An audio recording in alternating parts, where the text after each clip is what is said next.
Chapter number 4. Question number 1 is MCQs multiple choice questions. इसका पहला question है 4x plus 3y minus 2 is an algebraic. अब देखें algebraic expression है ये, क्योंकि ये सेंटेंस नहीं है, इक्वेशन नहीं है, क्योंकि इक्वालिटी का साइन नहीं है, और इनइक्वालिटी नहीं है क्योंकि इनइक्वालिटी का साइन भी नहीं है, और ये सेंटेंस भी नहीं है, तो ये एक एक्सप्रेशन है। तो इसमें इसका ऑप्शन है ऑप्शन ए। अगला है the degree of polynomial 4x4 plus 2x² y is. Polynomial की डिग्री हम कैसे निकालते हैं? पोलिनोमियल की डिग्री निकालते हैं जो हाईएस्ट होती है। अब देखें ये इंडिविजुअल में हाईएस्ट 4 है, और अगर इनको देखें, अगर आपके पास दो वेरिएबल मिक्स होते हैं, मल्टीप्लाई की फॉर्म में होते हैं, तो हम उन दोनों के पावर को सम करके देखते हैं। तो देखें इसकी पावर 2 है, इसकी पावर 1 है, तो इसका सम ऑफ पावर क्या निकला 3, x की पावर 4 और इन दोनों की मिला के 3। लेकिन हम जो उस पोलिनोमियल की डिग्री होती है वो उसकी हाईएस्ट पावर लेते हैं, जो सबसे ज्यादा हो। तो इसकी सबसे ज्यादा डिग्री 4 है, तो इसका मतलब इसकी ऑप्शन आएगी ऑप्शन डी। अगर यहाँ 2x² और y³ होता और 3 और 2 को आपस में ऐड करें तो 5 होता, तो फिर इस पोलिनोमियल की डिग्री 5 होती। लेकिन यहाँ इसकी डिग्री मैक्सिमम 4 है, तो इसका आंसर आएगा D option 4। a³ plus b³ ये आपके पास फॉर्मूला है जो कि है a minus b a square minus ab plus b square. आपके पास 3 प्लस √2 और 3 माइनस √2 किसके बराबर है? सॉल्व करके देख लेते हैं हम। ये है आपके पास fill in the blanks fourth part क्या है, 3 प्लस √2 और 3 माइनस √2। ये आपके पास फॉर्मूला बन रहा है a प्लस बी और a माइनस बी, तो वो बराबर होता है a स्क्वायर माइनस बी का स्क्वायर। तो ये आ जाएगा 9 माइनस 2, तो ये इसका आंसर आ जाएगा 7। तो इसका मतलब है इसकी करेक्ट ऑप्शन है option a. Conjugate of surd a plus √b, conjugate में बीच का साइन चेंज होता है, तो इसका कॉन्जुगेट होगा a minus √b। 1/a minus b minus 1/a plus b किसके बराबर है? ये भी हमें सॉल्व करके देखना पड़ेगा। आपके पास है 1/a minus b minus 1/a plus b. इनको आप क्या करेंगे? एलसीएम लेंगे। a minus b, a plus b, a plus b यहां आ जाएगा, माइनस a माइनस बी यहां आ जाएगा। ब्रैकेट ओपन करेंगे, अंदर के साइन चेंज होंगे, और नीचे आपके पास ये फॉर्मूला बन गया a square minus b square, ये कट जाएगा, तो आपके पास आंसर आ जाएगा 2b/a square minus b square. तो इसकी करेक्ट ऑप्शन है ऑप्शन बी। अगला है a square minus b square over a plus b किसके बराबर है? इसको भी हम सॉल्व करके देख लेते हैं। VII वाला पार्ट इसका क्या है? a square minus b square over a plus b किसके इक्वल है? ऊपर आपके पास एक फॉर्मूला खुल रहा है, a square minus b square बराबर होता है a प्लस बी और a माइनस बी के, और नीचे आपके पास a प्लस बी है, तो a प्लस बी से कट जाएगा, तो आंसर आ जाएगा a माइनस बी। तो इसमें आपके पास करेक्ट ऑप्शन है ऑप्शन डी। और इसका लास्ट आपके पास फिल इन द ब्लैंक्स है √a plus √b √a minus √b। तो ये किसके बराबर है? अब आप देखें अगेन आपके पास फॉर्मूला बन रहा है a का स्क्वायर माइनस b का स्क्वायर, तो ये कट जाएगा, तो आंसर आ जाएगा आपके पास a माइनस b। तो इसकी करेक्ट ऑप्शन है आपके पास ऑप्शन सी। अब आपके पास फिल इन द ब्लैंक्स है डिग्री ऑफ पोलिनोमियल। अब देखें इसमें दो मल्टीप्लाई हो रहे हैं, ये स्क्वायर है ये भी स्क्वायर है, तो इसको सम करके इसकी 4, अगले की 2 और इसकी 3, तो मैक्सिमम डिग्री हम पावर जो मैक्सिमम पावर होती है वो उस पूरे पोलिनोमियल की डिग्री होती है, तो इसकी पूरे की डिग्री क्या हो जाएगी 4। x² माइनस 4 जो है ये हमें पता है x का स्क्वायर माइनस 2 का स्क्वायर है, तो एक दफा x प्लस 2 और एक दफा x माइनस 2 हो जाएगा। x³ प्लस 1/x³ हमें पता है ये कौन सा फॉर्मूला है, a³ प्लस b³ बराबर होता है a plus b into a square minus ab plus b square. ये एक दूसरे का रेसिप्रोकल है, तो जब a b आएगा तो a x है, b 1/x, x से कट जाएगा, तो ये खाली -1 आ जाएगा। 2a² प्लस b² हमें फॉर्मूला पता है, a plus b whole square plus a minus b whole square. x minus 1 x का होल स्क्वायर हमें पता है formula a² minus 2ab plus b²। अब a और b एक दूसरे का रेसिप्रोकल है, तो 2ab में x और 1/x का x से कट जाएगा और खाली -2 आ जाएगा। ऑर्डर ऑफ सर्ड क्या होता है कि ये जो इसके ऊपर ये लिखा होता है n, ये उसकी ऑर्डर होता है, तो इसका ऑर्डर क्या है 3। 1/2 माइनस √3 किसके बराबर होगा? आप इसको रैशनलाइज करेंगे तो इसका आंसर आ जाएगा 2 प्लस √3। अगला आपके पास क्वेश्चन नंबर 3 है, x plus 1/x is equal to 3 find. आपने दो चीजें फाइंड आउट करनी है, x² प्लस 1/x² और x4 प्लस 1/x²। और आपको दिया क्या हुआ है x प्लस 1/x।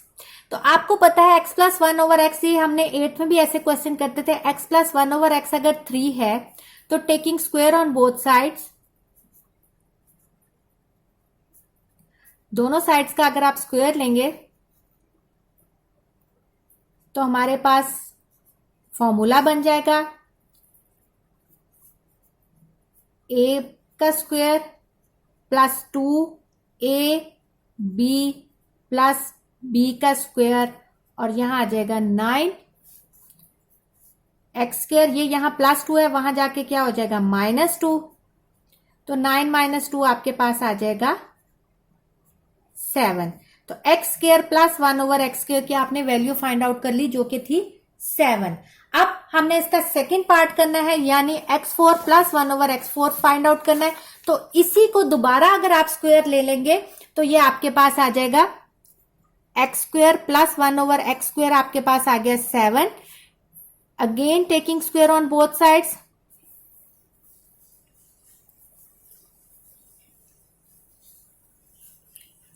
दोबारा अगर हम स्क्वायर लेंगे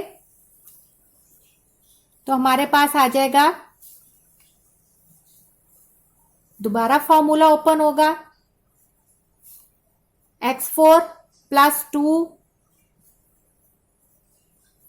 प्लस 1/x² का स्क्वायर, या डायरेक्ट खोलें 7 का स्क्वायर 49, या इसको भी आप ऐसे कर लें, ये इससे कट गया। x4 प्लस 1/x4, ये यहां +2 हो रहा है, वहां जाके -2 हो जाएगा।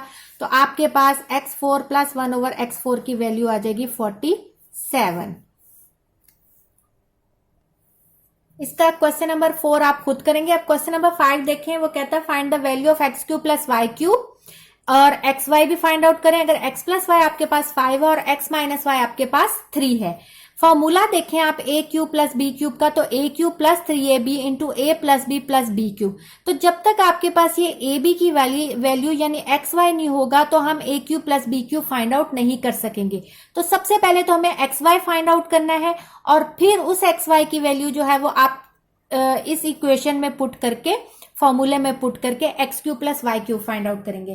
अब आप a b की वैल्यू कैसे फाइंड आउट कर सकते हैं? तो हमें पता है, हमने फॉर्मूला पढ़ा था कि आपके पास x माइनस वाई का, x प्लस वाई का square minus x minus y का स्क्वायर 4xy के बराबर है। यानी कौन सा फॉर्मूला था? a प्लस बी का whole square minus a minus b का whole square is equal to 4ab। तो इसका मतलब है x प्लस वाई भी आपके पास गिवन है, x माइनस वाई भी गिवन है, तो यहां आप पुट करेंगे तो आपके पास एक्स वाई की वैल्यू आ जाएगी। यहां मैं वैल्यूज पुट कर रही हूं, 25 माइनस 9, 16/4, तो आपके पास एक्स वाई आ जाएगा 4। एक्स वाई की वैल्यू आपके पास आ गई। अब x प्लस वाई आपके पास क्या है? 5, क्योंकि हम x माइनस वाई से इसलिए नहीं खोल सकते क्योंकि हमने x³ plus 1 plus y³ find out करना है। अगर यहाँ x³ minus y³ find out करना होता तो फिर हम x माइनस वाई का क्यूब लेते, लेकिन हमने यहाँ प्लस में वैल्यू फाइंड आउट करनी है, इसलिए हमने x प्लस वाई को, ये वाली इक्वेशन को कंसीडर करके अब लेंगे taking cube on both sides. अब क्यूब लेंगे, क्यूब लेने के बाद मैंने ऊपर जो फॉर्मूला लिखा है वो ओपन होगा, a³ plus 3ab into a plus b का क्यूब, और 5 का क्यूब होता है 125। एक्स क्यूब, एक्स वाई की वैल्यू पुट करेंगे, क्या थी 4, और एक्स प्लस वाई की वैल्यू क्या है 5 plus y cube 125, x cube plus y cube, ये मल्टीप्लाई होगा 5 4 ज़ा 20, 23 ज़ा 60, यहाँ प्लस 60 होगा, वहां जाके माइनस 60 हो जाएगा, तो ये आपके पास आ जाएगा माइनस करके 125 माइनस 60 65। तो ये आपके पास x cube plus y cube की वैल्यू आ गई। अब इसका अगला क्वेश्चन देखते हैं, question number 6। If p is equal to 2 plus under root 3, sorry question में है 2 plus under root 3, find the value of p plus 1 over p minus 1 over p square plus 1 over p square और p square minus 1 over p square. तो सबसे पहले हम find out करते हैं p plus 1 over p plus 1 over p के लिए भी हमें सबसे पहले 1 ओवर p फाइंड आउट करना है। p हमें क्या दिया हुआ है 2 प्लस अंडर रूट 3, और जब उसका 1 ओवर p फाइंड आउट करेंगे यानी उसका रेसिप्रोकल लेंगे, तो अब आपके पास डिनोमिनेटर में अगर अंडर रूट आ गया तो इसका मतलब हम रैशनलाइज करेंगे ऑपोजिट साइन के साथ, रैशनलाइज करके नीचे फॉर्मूला बन गया, ऊपर जब मल्टीप्लाई 1 से हुआ तो एज इट इज आ गया, आपके पास आ जाएगा 2 माइनस अंडर रूट 3 4 माइनस 3 यानी 2 माइनस अंडर रूट 3 4 माइनस 3 1, तो ये आ गया आपके पास 1 ओवर p।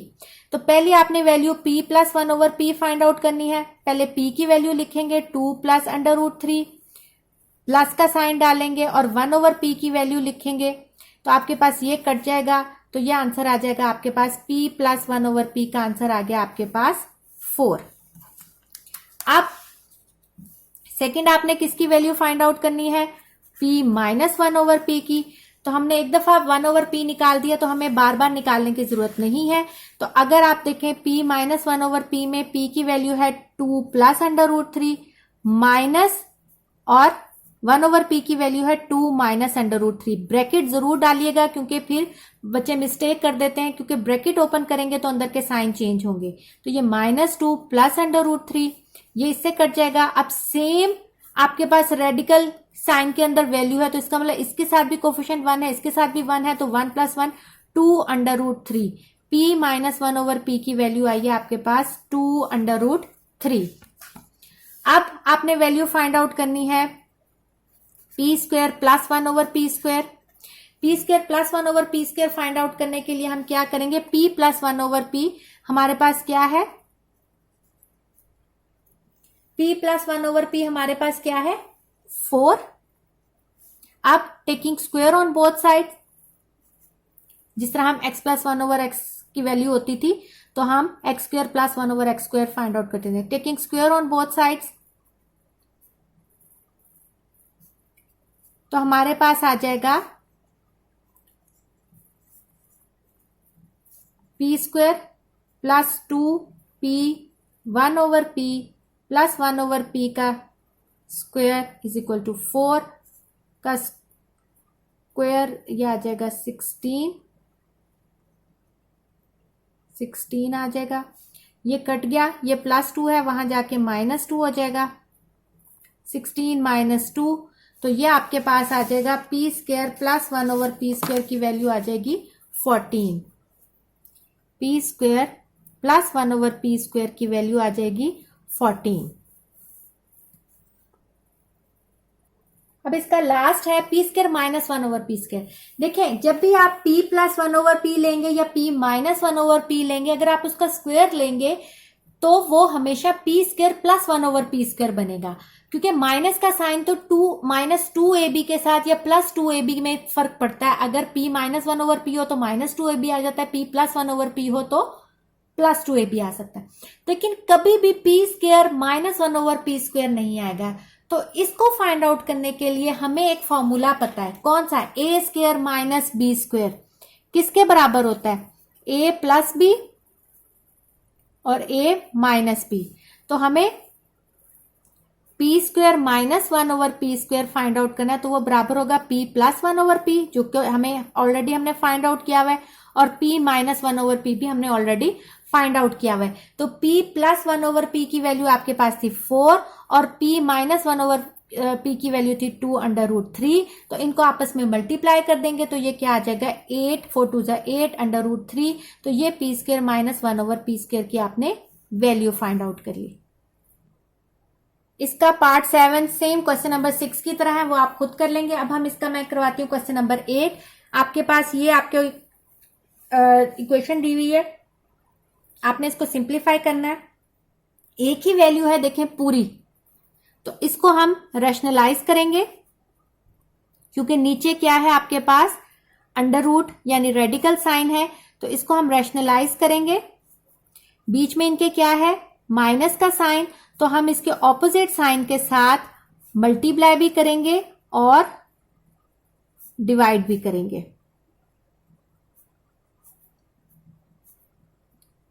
नीचे आपके पास फॉर्मूला बन गया a माइनस बी और a प्लस बी, आपके पास बराबर होता है a का स्क्वायर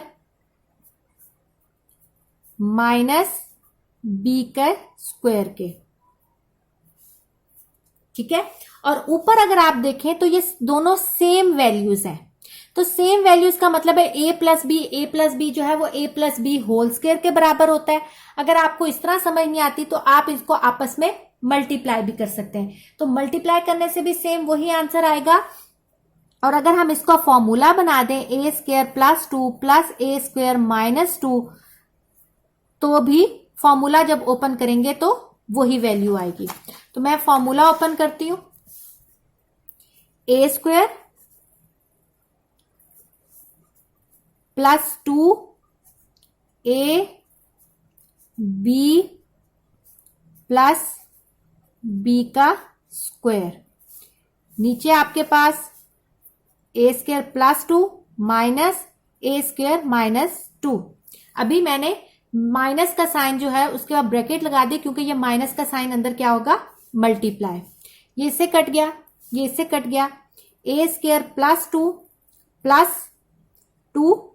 अब देखें मैंने आपको बताया था कि मल्टीप्लाई में अगर दो चीजें रेडिकल के अंदर हो तो हम उसको सेम रेडिकल के अंदर डाल सकते हैं। तो a² प्लस 2 और a² माइनस 2 एक ही रेडिकल साइन के नीचे आ सकती हैं क्योंकि ये क्या हो रही है मल्टीप्लाई। तो मैं लिख सकती हूँ a² प्लस 2 और a² minus 2 plus a² minus 2, इसकी भी ब्रैकेट खुल गई। नीचे ब्रैकेट ओपन करेंगे माइनस a² प्लस 2, ये माइनस माइनस से कट गया। अब सिंप्लीफाई करें a² और a², ये माइनस 2 प्लस 2 से कट गया, आपके पास आ जाएगा 2a² प्लस 2। अब देखें ये आपके पास कोई फॉर्मूला बन रहा है a प्लस बी और a माइनस बी, तो ये क्या आपके पास a का स्क्वायर, a क्या है आपके पास खाली a नहीं है स्क्वायर, तो स्क्वायर का स्क्वायर माइनस b का स्क्वायर, मैंने फॉर्मूले को क्या कर दिया बंद, और नीचे आ जाएगा आपके पास 4। कौन सा फॉर्मूला हमने यहाँ किया है a² माइनस b² को बंद किया है, a प्लस बी और a माइनस बी आपके पास गिवन था, a प्लस बी और a माइनस बी, और a क्या है a², तो मैंने a का स्क्वायर यानी a² का स्क्वायर माइनस b क्या है आपके पास 2, तो उसका स्क्वायर लिया। आपके पास आ जाएगा आपके पास 2a² प्लस 2a4 माइनस 2 का स्क्वायर क्या बन जाएगा 4/4। तो ये 4 इससे काटने के लिए पहले आपको कॉमन में लाना पड़ेगा और फिर आप उसकी कटिंग कर सकेंगे। तो सबसे पहले मैं इसमें से 2 कॉमन लेती हूं, तो अंदर बच जाएगा a² plus a4 minus 4 divided by 4, इससे कट गया और आंसर आ जाएगा आपके पास a² प्लस a4 माइनस 4/2। तो ये आपके पास गिवन जो है वो एक्सप्रेशन आ गई, यानी सिंप्लीफाई करके ये आपके पास सिंप्लीफाइड फॉर्म आ गई। अब इसका हम सेकेंड पार्ट देखते हैं, 1/a minus a² minus x² minus 1/a plus a² minus x²। अब आपके पास दो एक्सप्रेशन है, पहले आप इसको रैशनलाइज करके भी एलसीएम ले सकते हैं, लेकिन अगर आप गौर से देखें तो ये हमारे पास ये a माइनस बी और a प्लस बी फॉर्मूला बन रहा है, तो अगर आप इसका पहले एलसीएम ले लें तब भी इसका ये जो स्क्वायर रूट है ये कट जाएगा। तो बजाय ये कि आप रैशनलाइज करके इतना लंबा स्टेप करें, अगर हम यही इसका एलसीएम ले लें तो ये क्या आ जाएगा, इकट्ठा हो जाएगा, मल्टीप्लाई में आ जाएगा, और ऊपर क्या आ जाएगा, इसके डिनोमिनेटर में ये मौजूद है तो इसके अलावा जो होगा वो ऊपर आ जाएगा, माइनस का साइन ये वाला ऊपर चला जाएगा। अब ओपन करेंगे ब्रैकेट, तो ये माइनस है प्लस ए स्क्वायर माइनस एक्स स्क्वायर, और नीचे आपके पास फॉर्मूला बन रहा है ए का square minus a square minus x square का स्क्वायर, यानी ए स्क्वायर माइनस बी स्क्वायर ए प्लस बी, और ए माइनस बी की फॉर्म में था तो हमने बंद करके इस फॉर्म में कर लिया। अब देखें ये इससे कट गया। अब देखें ये दोनों सेम वैल्यूज हैं रेडिकल के साइन के अंदर, तो मैंने आपको कहा था अगर सेम रेडिकल साइन के अंदर होते हैं और दोनों ऐड हो रहे होते हैं या सब्ट्रैक्ट हो रहे होते हैं तो हम उनको ऐड कर सकते हैं। तो ये इसके साथ 1 कोफिशिएंट है, ये भी 1 कोफिशिएंट है, तो हम इसको लिख सकते हैं 2a square minus x square, और नीचे आपके पास आ जाएगा a square minus a square minus x square, minus का ब्रैकेट ओपन करेंगे तो आपके पास माइनस का साइन अंदर मल्टीप्लाई होगा, a square minus a square plus x square, ये माइनस ए स्क्वायर से कट जाएगा और आपके पास आ जाएगा 2a square minus x square over x square. तो ये आपके पास सिंप्लीफाइड फॉर्म है, गिवन जो आपके पास क्वेश्चन था उसकी सिंप्लीफाइड फॉर्म है। अब हम चैप्टर नंबर 12 स्टार्ट करेंगे। चैप्टर नंबर 12 स्टार्ट करने से पहले हमें राइट बाइसेक्टर और एंगल बाइसेक्टर का कॉन्सेप्ट क्लियर करना है। राइट बाइसेक्टर, राइट एंगल या राइट बाइसेक्टर का लफ्ज हम तब इस्तेमाल करते हैं जब उसमें 90 का एंगल इन्वॉल्व हो। बाइसेक्टर का मतलब होता है bi mean two, sector mean section. तो बाइसेक्टर का मतलब है एक ऐसी लाइन या एक ऐसी रे जो आपके एंगल को या आपकी लाइन को 2 इक्वल पार्ट्स में डिवाइड करे, उसको हम कहते हैं राइट बाइसेक्टर। अगर वो 90 का एंगल बना रहा है तो वो राइट बाइसेक्टर है, और अगर वो 90 का एंगल नहीं बना रहा, वैसे ही आपके उसके 2 हिस्सों में डिवाइड कर रहा है, तो उसको हम bisector of a line segment कहते हैं। जैसे आप ये देखें, आपके पास एक लाइन है ए बी, एक सी डी एक लाइन आई, उसने आपकी ए बी को एम पॉइंट से कट किया 2 इक्वल पार्ट्स में। इस तरह कट किया कि मैं कह सकती हूं कि मेजरमेंट ऑफ ए एम जो है वो बराबर है मेजरमेंट ऑफ बी एम के, क्योंकि इसने उसको मिड से काटा है, उसको इक्वल पार्ट्स में डिवाइड किया, और 90 का एंगल बनाता हुआ नीचे आ रहा है, यानी परपेंडिकुलर आ रहा है, इसलिए हम इसको कहते हैं right bisector of a line segment. अगर आपके पास वो 90 का एंगल नहीं बना रहा है, ऐसे आके उसको काट रहा है, अब ये 90 का एंगल नहीं बना रहा लेकिन ये बाइसेक्टर है, तो इसको हम कहेंगे खाली bisector of a line segment. लेकिन अगर वो 90 का एंगल बनाते हुए नीचे आ रहा है तो उसको हम कहेंगे right bisector of a line segment. अब दूसरी टर्म है एंगल बाइसेक्टर। एंगल बाइसेक्टर यानी एंगल को 2 इक्वल पार्ट्स में डिवाइड करना। अब देखिए आपके पास ये एक एंगल था, ये पूरा एंगल बी, अब एक रे आई बीपी की, एक रे है जो बी से निकली ये पी तक, उसने आपके इस एंगल को और इस एंगल को 2 हिस्सों में डिवाइड कर दिया, यानी पूरे एंगल को 2 इक्वल पार्ट्स में डिवाइड कर दिया। अब हमें कैसे पता चलेगा ये बाइसेक्टर है?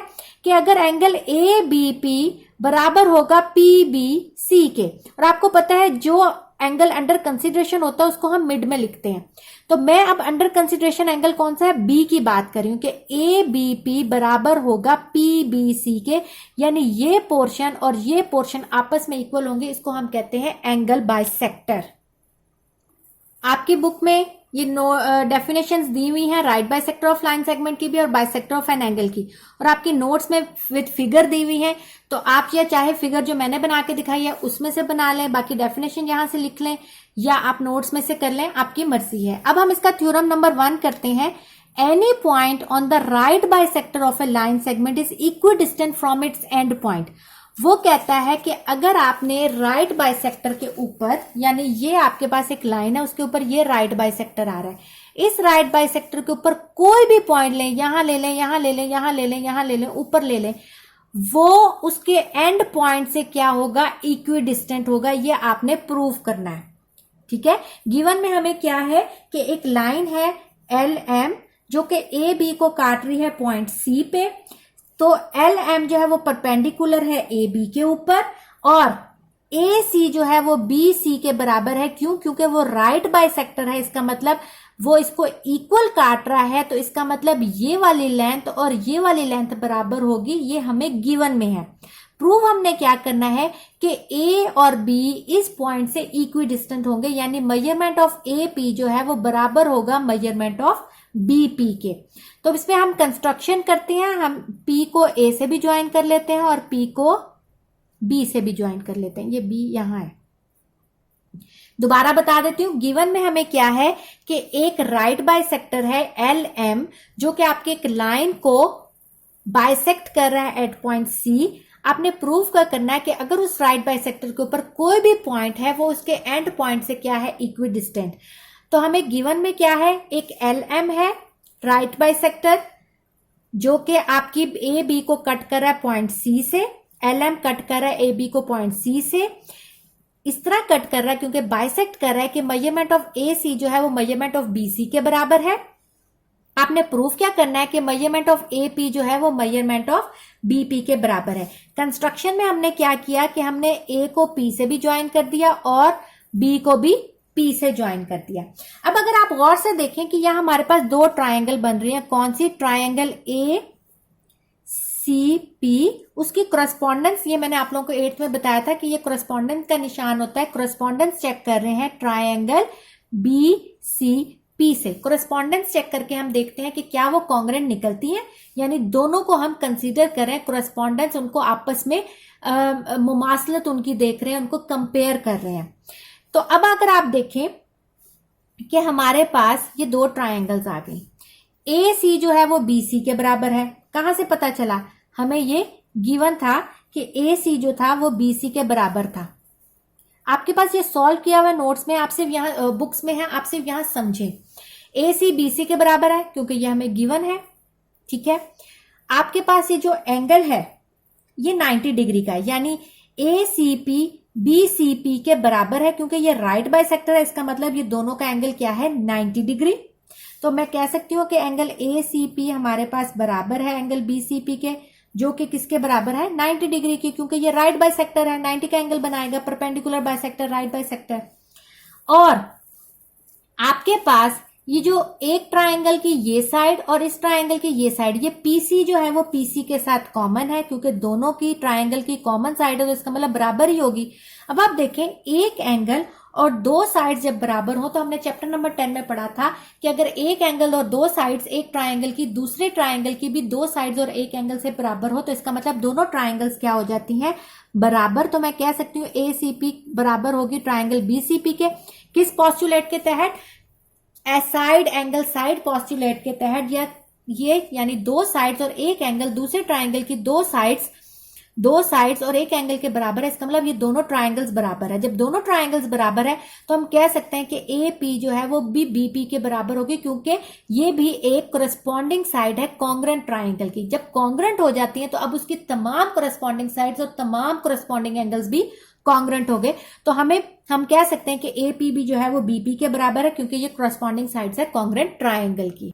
अब इसका थ्योरम 2 देखते हैं जो कि कन्वर्स है थ्योरम 1 का। जब आप लोग थ्योरम करें तो साथ अपनी बुक जरूर खोल के रखें और साथ साथ जो मैं स्टेटमेंट्स और वो बता रही हूँ वो बुक से जरूर देखें, तो आपको थ्योरम ज्यादा समझ आएगी। इसका थ्योरम 2 जो कन्वर्स है थ्योरम 1 का कि any point which is equidistant from any point equidistant from the end point, कि एक आपके पास पॉइंट है जो उसके एंड पॉइंट से इक्विडिस्टेंट है। आपने ये बताना है कि वो इस लाइन के ऊपर जो है वो राइट बाइसेक्टर बना रहा है। उसमें पिछले में था कि वो राइट बाइसेक्टर, आपने ये प्रूव करना था कि ये पॉइंट इसके एंड पॉइंट से इक्विडिस्टेंट है। इसमें वो कह रहा है कि वो इक्विडिस्टेंट है। आपने ये प्रूव करना है कि ये पॉइंट जो है वो इस ए बी के ऊपर जो है वो राइट बाइसेक्टर बना रहा है। राइट बाइसेक्टर का मतलब है कि P जो है वो परपेंडिकुलर है, राइट बाइसेक्टर है किसके? ए बी के ऊपर। तो अगर सबसे पहले आपको गिवन में क्या दिया हुआ है? एक ए बी लाइन सेगमेंट है, पॉइंट P है जो इक्वी डिस्टेंस है ए बी से। इक्वी डिस्टेंस का मतलब है कि मेजरमेंट ऑफ ए पी जो है वो बराबर है मेजरमेंट ऑफ बी पी के। ठीक है। अब आपने प्रूफ क्या करना है कि जो P जो है वो राइट बाइसेक्टर है AB के ऊपर। अब हमने कंस्ट्रक्शन क्या की, हमने P को C से मिला दिया। अगेन आपके पास दो ट्रायंगल आ गई। कौन सी ट्रायंगल? ACP, और हम इसकी करस्पॉन्डेंस ले रहे हैं ट्रायंगल BCP के। अब आप देखिए आपके पास ये दो ट्रायंगल्स हैं। AP जो है वो BP के बराबर है, हमें गिवन में पता चल गया, और PC जो है वो PC के साथ कॉमन है, ठीक है। और AC जो है वो BC के बराबर है। हमारे पास AP जो है वो बराबर है PB के, हमें कहां से पता चला? गिवन था। हमारे पास PC जो है वो कॉमन है। अब हमारे पास ये जो AC है वो भी BC के बराबर है। कैसे? क्योंकि हमने कंस्ट्रक्शन में क्या कहा, हमने कहा हमने पॉइंट P से एक बाइसेक्टर ड्रॉ किया AB के ऊपर। बाइसेक्टर का मतलब है वो अब आप AB को इक्वली काट रहे हैं, तो AC जो है वो बराबर हो जाएगा BC। तो इसकी रीजन हम देंगे कंस्ट्रक्शन। अब आप देखें कि तीन साइड जो है एक ट्राइंगल की वो दूसरे ट्राइंगल की तीन साइड्स के बराबर हो गई, तो हम कह सकते हैं ट्राइंगल ACP जो है वो कॉन्ग्रुएंट हो गई ट्राइंगल BCP के। किस पॉस्टुलेट के तहत? SSS पॉस्टुलेट के तहत। अब देखें आपके पास दोनों ट्राइंगल्स जो हैं वो कॉन्ग्रुएंट होगी, इसका मतलब उसकी तमाम करस्पॉन्डिंग साइड्स और तमाम करस्पॉन्डिंग एंगल्स भी क्या हो गए? कॉन्ग्रुएंट हो गए, ठीक है।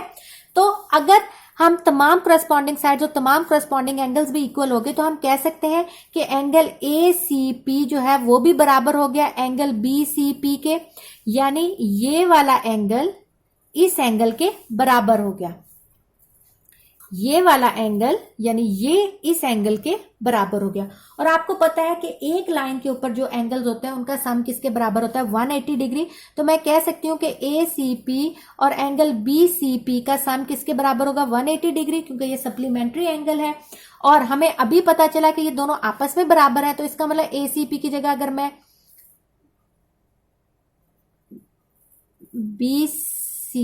ACP की जगह BCP भी लिख दूं तो कोई फर्क नहीं पड़ेगा, क्योंकि दोनों बराबर है। अब ये दोनों सेम हो गए तो 2 मेजरमेंट ऑफ एंगल BCP बराबर है 180 डिग्री। तो एक इसके बराबर होगा, ये 2 यहां मल्टीप्लाई हो रहा है वहां जाके डिवाइड होगा, तो आंसर आ जाएगा आपके पास 90 डिग्री। तो अगर आपके पास BCP 90 डिग्री आया है तो ACP भी क्या हो जाएगा? 90 डिग्री, क्योंकि दोनों एक दूसरे के बराबर हैं। और अगर 90 डिग्री है तो इसका मतलब है हमें प्रूव हो गया कि PC जो है वो परपेंडिकुलर है AB के ऊपर, क्योंकि 90 का एंगल बना रहा है। और अगर 90 का एंगल बना रहा है तो इसका मतलब वो परपेंडिकुलर है, यानी राइट बाइसेक्टर है AB के ऊपर। तो यही हमने प्रूव करना था कि PC जो है वो राइट बाइसेक्टर है AB के ऊपर, यानी पॉइंट P जो है वो AB के ऊपर राइट बाइसेक्टर है। अब हम इसका थ्योरम 3 देखते हैं। थ्योरम 3 है कि right bisector of the sides of a triangle are concurrent, कि अगर जो साइड्स की ट्राइंगल की साइड्स होते हैं उनके जो राइट बाइसेक्टर होते हैं वो आपस में कंकरेंट होते हैं। कंकरेंट और कॉन्ग्रुएंट में क्या फर्क होता है? कॉन्ग्रुएंट होता है बराबर होना और कंकरेंट होना है एक पॉइंट पे आके मिलना। तो कॉन्ग्रुएंट होता है बराबर होना यानी इक्वल, और कंकरेंट होता है एक पॉइंट पे आके सबका मिलना। तो वो कहते हैं कि राइट बाइसेक्टर जो है ट्राइंगल के वो एक पॉइंट पे आके मिलते हैं, यानी कंकरेंट है। हमने ये प्रूव करना है। गिवन में आपको देखें एक ट्राइंगल दी हुई है सिर्फ, और कुछ नहीं बताया हुआ। अब हमने प्रूफ क्या करना है कि जो राइट बाइसेक्टर है, यानी अगर मैं ट्राइंगल की तीन साइड्स लेती हूँ ABC, तो इनके जो राइट बाइसेक्टर है यानी AB का राइट बाइसेक्टर तो मिड से बनेगा ना, AB का राइट बाइसेक्टर, BC का राइट बाइसेक्टर और AC का राइट बाइसेक्टर जो है वो एक पॉइंट पे मिल रहे हैं, यानी कंकरेंट है। ये प्रूफ करना है। कंस्ट्रक्शन में मैंने क्या किया, हमने राइट बाइसेक्टर ड्रॉ किया। AB का राइट बाइसेक्टर इसके मिड में से यहां आके यहां ड्रॉ किया, और हमने एक BC का राइट बाइसेक्टर यहां ड्रॉ किया। तीसरे की हमें इसलिए जरूरत नहीं है क्योंकि अगर तीसरे का भी हम करेंगे तो ये जुमगट्टा सा बन जाएगा। अगर 2 का प्रूव हो गया तो वो अंडरस्टूड है कि तीसरे का भी जो है वो इसी पॉइंट पे आके मिलेगा। तो मैंने 2 के जो है हमने कंस्ट्रक्शन में 2 के राइट बाइसेक्टर ड्रॉ किए, AB का और BC का। ये देखें, ये इसका है और ये इसका है। फिर हमने क्या किया, इसको जो है ये जो O पॉइंट हमारा आया था इसको B से भी ज्वाइन कर दिया और A से भी ज्वाइन कर दिया। इस तरह B यहां से भी ज्वाइन हो गया और C से भी ज्वाइन कर दिया। ठीक है। अब आप देखें कि ओ ए जो है वो ओ बी के बराबर है, क्योंकि अभी हमने थ्योरम 1 में पढ़ा था कि राइट बाइसेक्टर के ऊपर, ये राइट बाइसेक्टर है, उसके ऊपर कोई भी पॉइंट जो होता है वो इक्वी डिस्टेंट होता है उसके एंड पॉइंट से। तो उस रीजन से हम कह सकते हैं कि ओ ए जो है वो ओ बी के बराबर है। इसी तरह ओ बी भी ओ सी के बराबर होगा विथ सेम रीजन। अगर ओ बी ओ सी के बराबर है और ओ ए ओ बी के बराबर है तो हम कह सकते हैं ओ ए जो है वो ओ सी के बराबर है, ठीक है। लेकिन पॉइंट O जो है वो राइट बाइसेक्टर ए सी का भी तो राइट बाइसेक्टर है, हमने बेशक ड्रॉ नहीं किया लेकिन वो फिर भी इसका मतलब ए सी का भी राइट बाइसेक्टर है। तो इसका मतलब है पॉइंट O जो है वो ए बी और बी सी और सी ए तीनों का राइट बाइसेक्टर है और एक पॉइंट O पे आके मिल रहा है।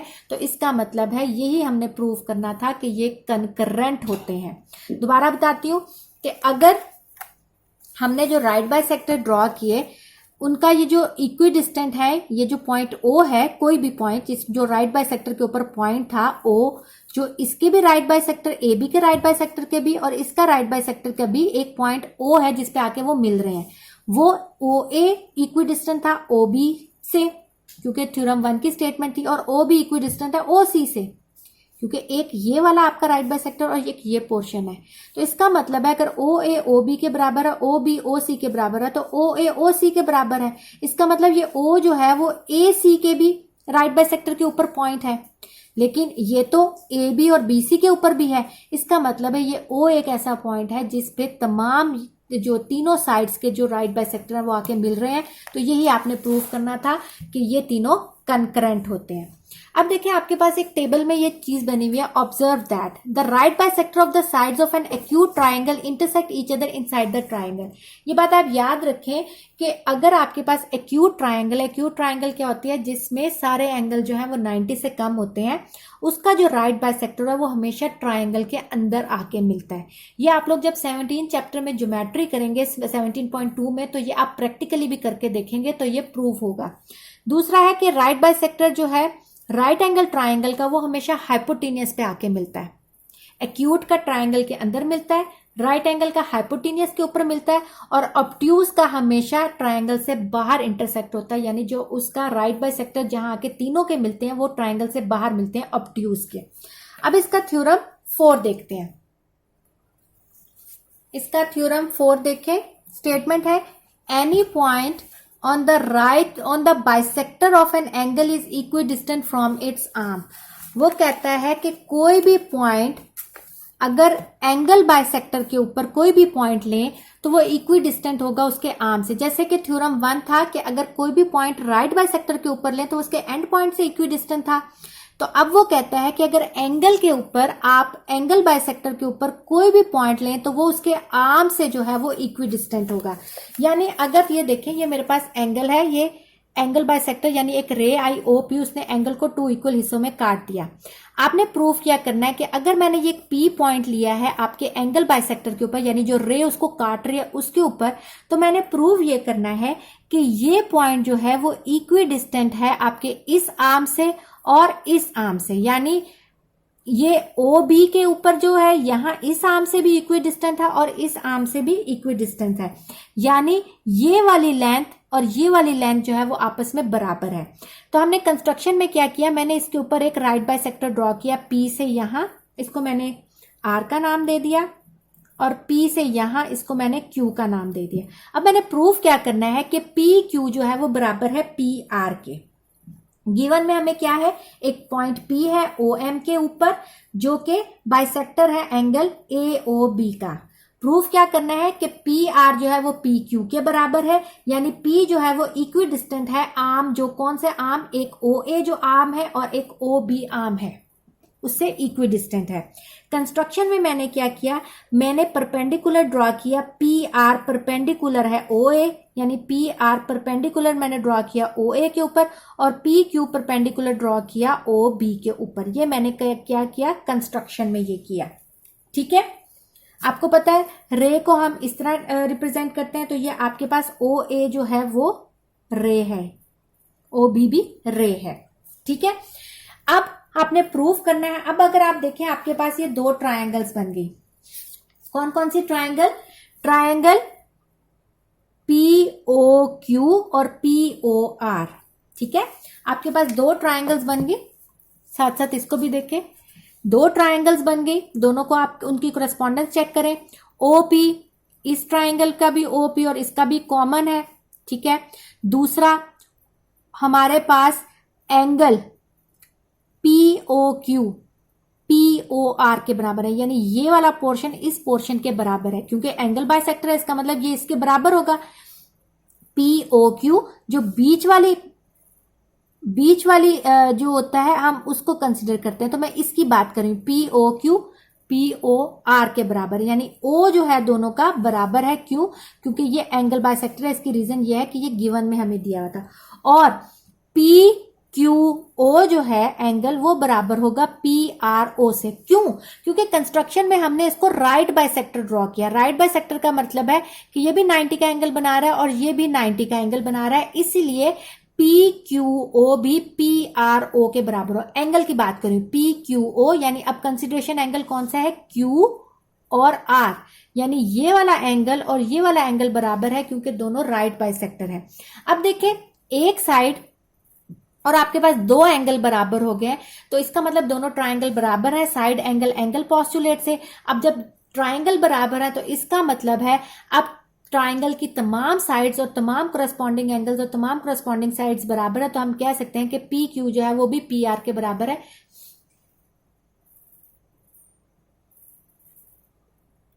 तो हम कह सकते हैं हमारे पास PQ जो है वो PR के बराबर है, और यही आपने प्रूव करना था। स्टूडेंट्स, इसका अगला थ्योरम है वो कन्वर्स है थ्योरम नंबर 4 का। Any point inside an angle equidistant from its arm is on the bisector of it.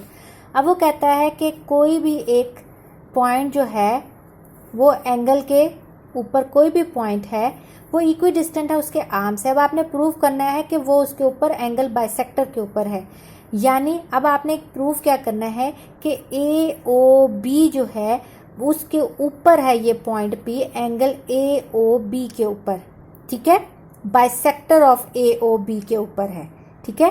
तो इसमें आपके पास गिवन क्या है कि कोई भी पॉइंट P है एंगल AOB के ऊपर, कोई भी पॉइंट है P जो कि इक्विडिस्टेंट है उसके आर्म से, यानी PR की लेंथ जो है वो बराबर है PQ के, और PQ जो है वो परपेंडिकुलर है PR के, ठीक है। इसलिए ये देखें, ये बॉक्सेस बने हुए हैं, इसका मतलब ये 90 का एंगल बना रहा है। अब कंस्ट्रक्शन में हमने क्या किया, हमने P को O से ज्वाइन किया। अब आपके पास देखें दो ट्राइंगल्स बन गई हैं, उनकी करस्पॉन्डेंस लेंगे।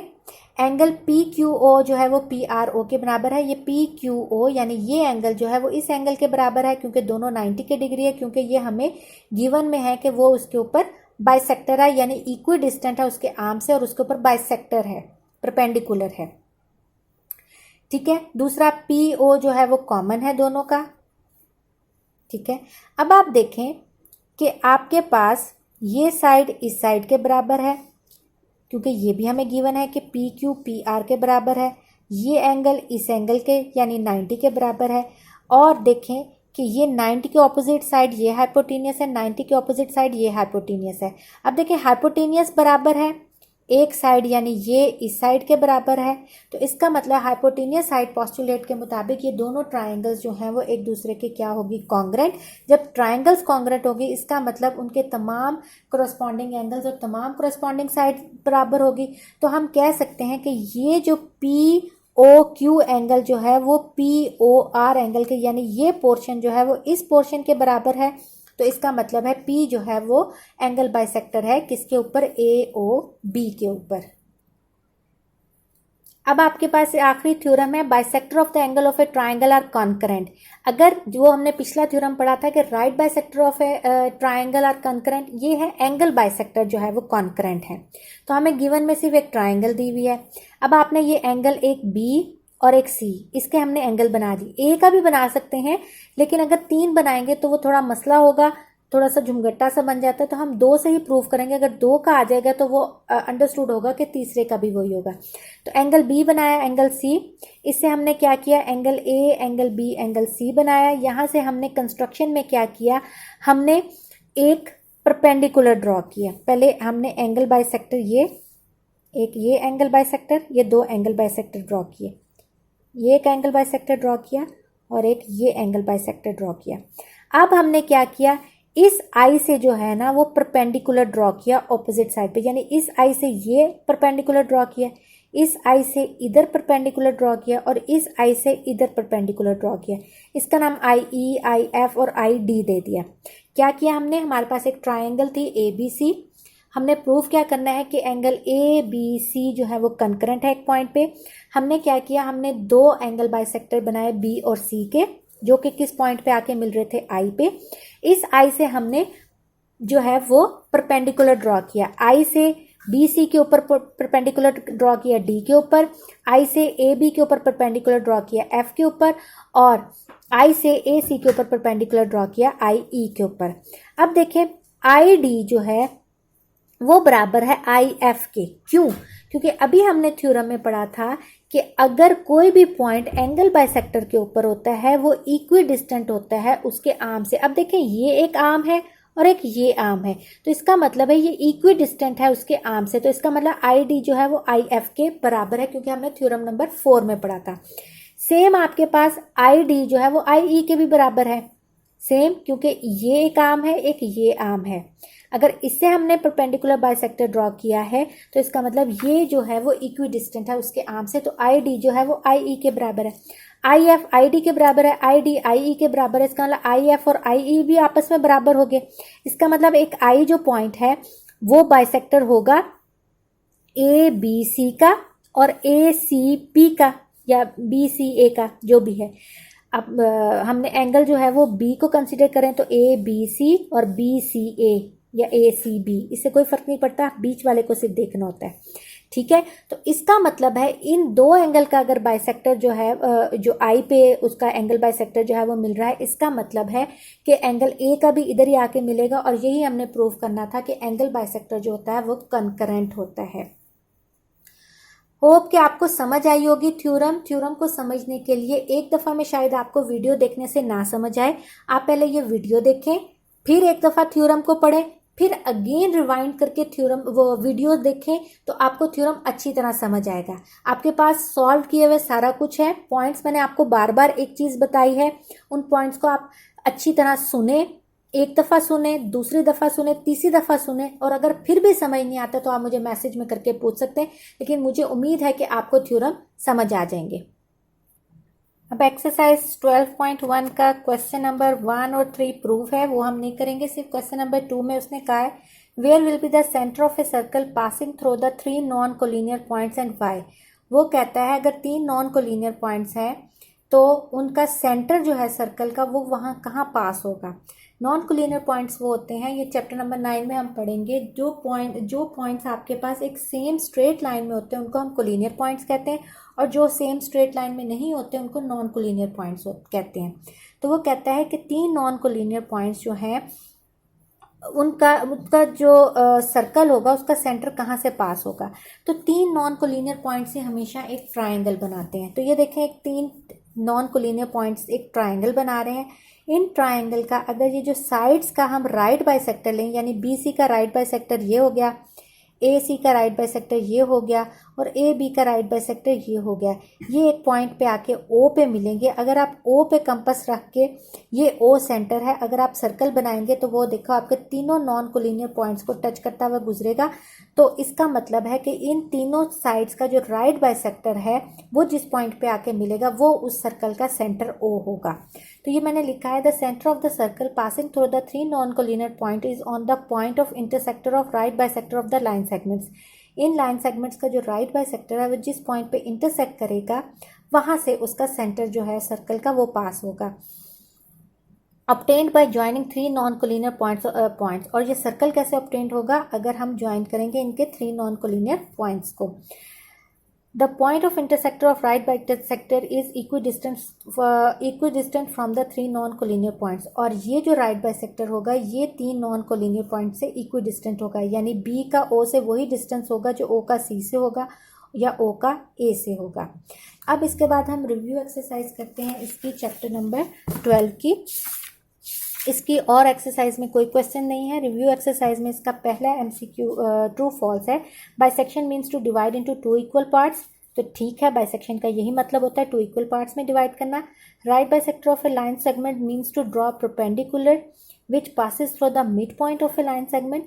राइट बाइसेक्टर का मतलब है कि आपने एक परपेंडिकुलर ड्रॉ करना है जो उस लाइन के मिड से गुजरे, उसको राइट बाइसेक्टर यानी 90 का एंगल बनाए और दो इक्वल पार्ट्स में डिवाइड करे, तो ट्रू यही मतलब होता है। Any point on the right bisector of a line segment is not equidistant from its and point. ये तो आपके थ्योरम नंबर 1 की स्टेटमेंट ही गलत कर रहा है कि अगर राइट बाइसेक्टर पे कोई पॉइंट होता है तो वो उसके एंड पॉइंट से इक्विडिस्टेंट नहीं होता, तो वो इक्विडिस्टेंट होता है, इसलिए ये स्टेटमेंट फॉल्स है। Any point equidistant from the end point of a line segment is on the right bisector of it, ये आपके सेकंड थ्योरम की स्टेटमेंट है, तो ये ठीक है। The right bisector of the sides of a triangle are not concurrent.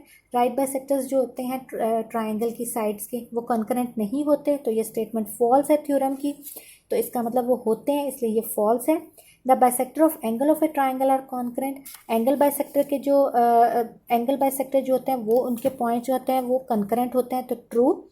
Any point on the bisector of an angle is not equidistant from its arm, ये statement आपका थ्योरम नंबर 5 को गलत कर रहा है, तो ये इक्विडिस्टेंट होते हैं, इसलिए ये फॉल्स है। Any point inside an angle equidistant from its arm is on the bisector of it, ये आपके लास्ट थ्योरम की स्टेटमेंट है, तो ये ट्रू है। अब वो आपको कहता है अगर सी डी जो है वो एक राइट बाइसेक्टर है लाइन सेगमेंट ए बी के ऊपर, तो बताएं मेजरमेंट ऑफ ओ ए किसके बराबर होगी। जब राइट बाइसेक्टर है तो इसका मतलब है ये इक्वल हिस्सों में काट रहा है, तो ओ ए की उतनी ही मेजरमेंट होगी जितनी ओ बी की होगी, तो यहाँ होगा ओ ए बराबर होगा ओ बी के, और ए क्यू बराबर होगा, हमने थ्योरम की स्टेटमेंट पढ़ी थी कि अगर राइट बाइसेक्टर के ऊपर कोई भी पॉइंट होता है वो उसके एंड पॉइंट से इक्विडिस्टेंट होता है, इसका मतलब ओ ए क्यू की मेजरमेंट जो है वो बी क्यू के बराबर होगी, तो यहाँ आएगा बी क्यू। अब आगे है आपके पास दो definition, bisector of line segment, ये मैंने आपको पहले ही आपको मार्क करवा दी थी, बाइसेक्टर ऑफ एन एंगल, ये भी मैंने आपको पहले ही मार्क करा दी थी। अब इसका क्वेश्चन नंबर 4 देखें, ये आपके पास एक गिवन ट्राइंगल दी हुई है, इक्विलेटरल ट्राइंगल है, ए डी जो है वो उसका बाइसेक्टर है एंगल ए का, एंगल ए को काटता हुआ नीचे आ रहा है। आपने अननोन की वैल्यू फाइंड आउट करनी है, यानी एक्स की, वाई की और जेड की। आपको पता है कि इक्विलेटरल ट्राइंगल में हर एंगल कितने का होता है, 60 डिग्री का, तो ये एंगल भी 60 डिग्री का और ये पूरा 60 डिग्री का है, लेकिन ये एक्स नोट और वाई नोट को मिला के एंगल ए बन रहा है, तो हम कहेंगे एक्स नोट और वाई नोट का सम 60 डिग्री के बराबर है, और एक्स नोट वाई नोट आपस में बराबर है क्योंकि ये एंगल बाइसेक्टर है, यानी इक्वल काट रहा है, तो इसका मतलब है x note plus x note जो है वो 60 डिग्री है, 2x नोट 60 डिग्री और एक्स नोट आ जाएगा 30 डिग्री। ये मैंने आप लोगों के लिए सॉल्व किया हुआ है, आप इसको देखें। देखिए z 60 डिग्री है क्योंकि ट्राइंगल इक्विलेटरल ट्राइंगल है, तो हर एंगल 60 का होगा, और दोनों का जो ऊपर वाला है ये दोनों का सम 60 डिग्री के बराबर है, ठीक है। लेकिन x और y आपस में बराबर है, क्यों, इसकी रीज़न क्या है, क्योंकि एक्स ए डी जो है वो बाइसेक्टर ऑफ, ए डी जो है बाइसेक्टर ऑफ